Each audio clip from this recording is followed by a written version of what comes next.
अयोध्या राम मंदिर के दान पत्र में अरबों भक्तों की आस्था और खून पसीने की गढ़ी कमाई पर ऐसा डाका डाला गया है कि आज पूरा देश शर्मसार है। लेकिन सवाल यह है कि असली डकैत महलों में ऐश कर रहे हैं और केवल छोटे प्यादों की बलि क्यों दी जा रही है। आज खोलेंगे इस महाचोरी की पूरी पोल। दोस्तों नमस्कार, मैं सुग्रीव कुमार। दोस्तों उत्तर प्रदेश में जब कोई छोटा मोटा अपराधी सिर उठाता है तो टीवी पर दिन रात ढिंढोरा पीटा जाता है कि बाबा का बुलडोजर गरज रहा है, माफिया मिट्टी में मिल रहे हैं। लेकिन जब रामलला के दरबार में करोड़ों राम भक्तों की आस्था में धूल झोंक कर महाडाका डाल दिया गया, तब बुलडोजर नीति का पहिया पंचर क्यों हो गया? जो मुख्यमंत्री अपराधियों को पाताल से ढूंढ निकालने का दावा करते हैं, वो चंदे के असली लुटेरे को बख्श क्यों रहे हैं? क्या कानून के लंबे हाथ सिर्फ गरीब और कमजोर प्यादों के लिए हैं? जरा खेल देखिए दोस्तों। अयोध्या विकास प्राधिकरण ने चंदा चोरी के आरोपी लवकुश मिश्रा के निर्माणाधीन मकान पर बुलडोजर चलाने का नोटिस चिपका दिया। बताया जा रहा है कि मंदिर में महज 10,000 की नौकरी करने वाले लवकुश मिश्रा ने देखते ही देखते करोड़ों का मकान खड़ा कर लिया।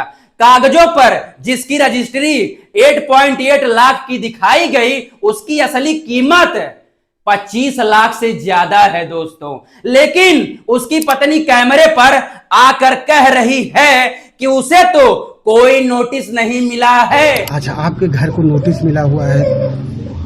नहीं, मुझे कोई नोटिस नहीं मिली। अब जनता पूछ रही है कि इस लवकुश जैसे छोटे मोहरे को आगे करके क्या जनता का गुस्सा शांत करने की कोशिश की जा रही है?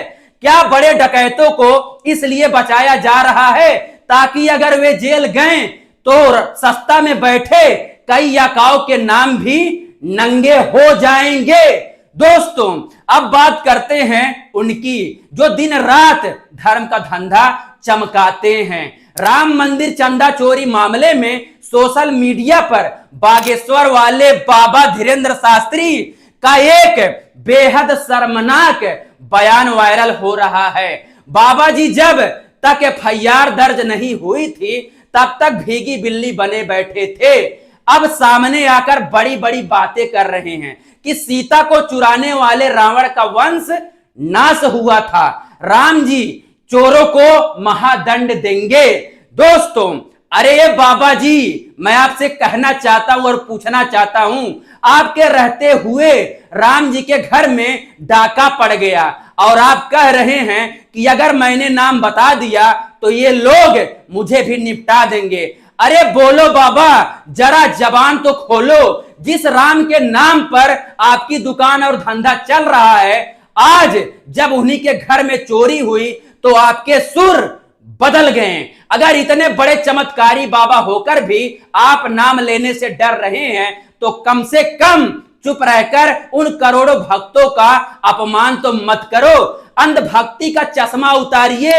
राम जी को आपके तथाकथित चमत्कारों की नहीं, सच की जरूरत है। अब क्या बोले, जिन्होंने भगवान को नहीं छोड़ा वो हमको क्या खाक छोड़ा। भारी चीज निकल जाती है, छोटी फंस जाती। अब हमने यदि नाम बता ही दिया तो वो हमको निपटा देगा। दोस्तों इस महाचोरी ने बीजेपी के अंदर के अंतर विरोधियों को भी सारेआम नंगा कर दिया है।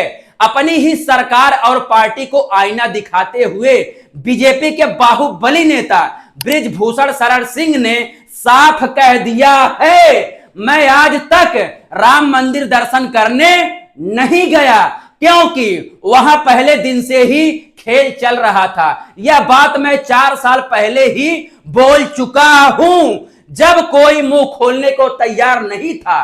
सोचिए, जब बीजेपी का अपना कद्दावर नेता कह रहा है कि वहां खेल चल रहा है तो भ्रष्टाचार की जड़ें कितनी गहरी होंगी। देखिए, मुझे जो बोलना है मैं पहले बोल चुका हूं और जब कोई नहीं बोला था संसार में 4 साल पहले बोल चुका हूं और इसीलिए आज तक मैं राम जन्मभूमि दर्शन करने नहीं गया क्योंकि यहाँ फर्स्ट डे से खेल चल रहा था। इतना ही नहीं दोस्तों, बीजेपी नेता विनय कटियार का बयान सुनिए। वो कहते हैं पीएम मोदी ने मुझे रात 11:30 बजे फोन किया और कहा कि यह छोटा मामला नहीं है, इसे संभालो। मैंने उनसे कहा कि कार्रवाई चल रही है। मतलब साफ है, दिल्ली में बैठे प्रधानमंत्री जी को भी पता है कि मामला कितना संगीन है, लेकिन क्या वो अपने ही हाथों चुने गए ट्रस्ट के सर्वे सर्वा चंपत राय पर हाथ डालेंगे? दूसरी तरफ जब मीडिया ने आरएसएस को प्रमुख मोहन भागवत से इस महाघोटाले पर सवाल पूछा तो वो सिर्फ राम राम कहते हुए कैमरे से मुंह छुपाकर भाग खड़े हुए।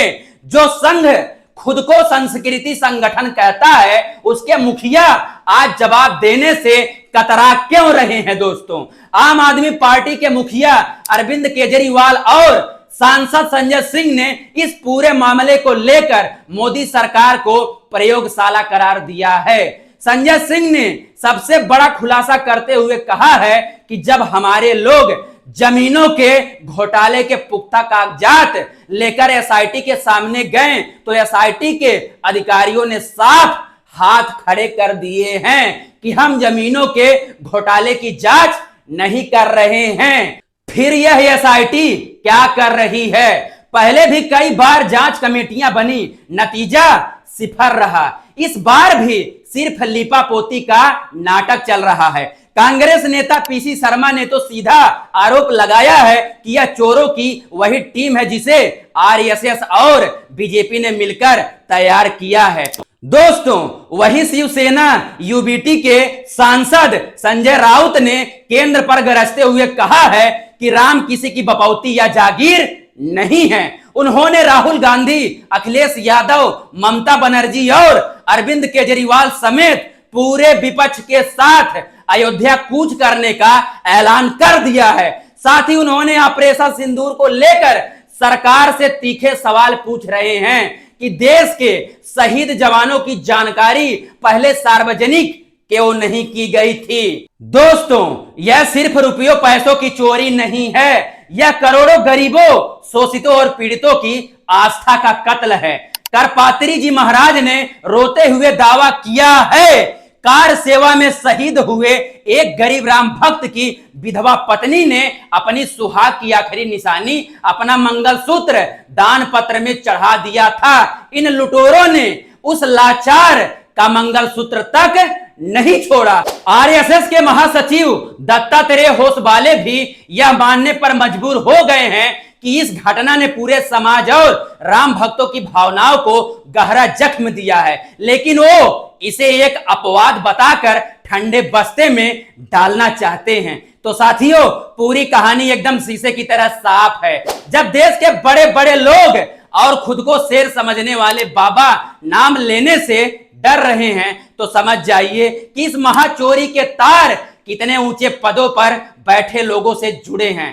प्रधानमंत्री जी ने खुद चुन चुन कर इस ट्रस्ट को बनाया था, तो क्या आज वो देश के सामने आकर इसकी नैतिक जिम्मेदारी लेंगे? क्या इस महाडकैती में शामिल बड़े बड़े सफेद पोशों के हाथों में कानून की हथकड़ी लगेगी या सिर्फ लवकुश जैसे छोटे मोहरों के घरों पर बुलडोजर चलाकर फाइल को बंद कर दिया जाएगा?